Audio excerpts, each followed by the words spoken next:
নীল অপরাজিতা। দেখো এখানে আছে সাদা অপরাজিতা। গাছটা মোটামুটি বড় হয়েছে। এই দেখো, আর মা ওই দেখো, মার তো এক জায়গায় একটু দাঁড়াতে ইচ্ছা করে না।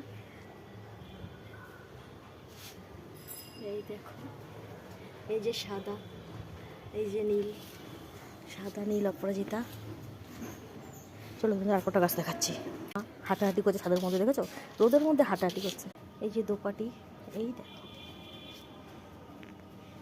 কিরকম বলো, সুন্দর লাগছে না? এই দেখো একটা কালার, এইটা হচ্ছে আমাদের টগর ফুল। আরও দেখাচ্ছে, এদিকে এসো, সাদা টগর।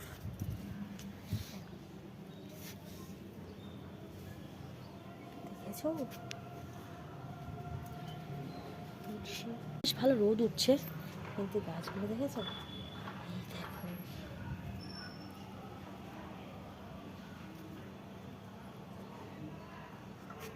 এই দেখো সাদা দোপাটি।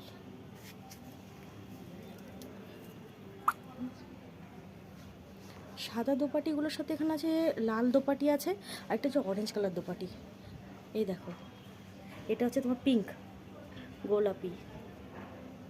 গোলাপি দোপাটিগুলোকেও খুব সুন্দর লাগে।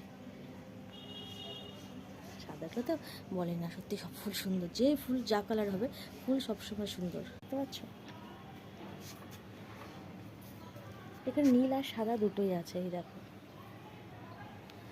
সাদা নীল দুটো কালারই অপরাজিতা আছে। ভেতরে ভেতরে অনেক নীল অপরাজিতাও হয়েছে। এই দেখো,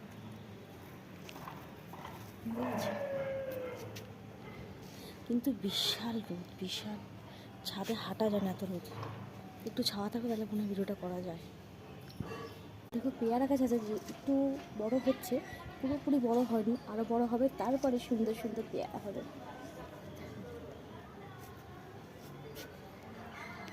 আর যখন বেশ বর্ষাকাল আসে, জল পড়ে আর সুন্দর সুন্দর হয়, দেখতে এত ভালো লাগে না? আমার তো খুব ভালো লাগে। ছাদের মধ্যে অনেক গাছ থাকবে আর সেই গাছগুলোতে বেশ ফল ফুল হবে, দারুণ লাগে।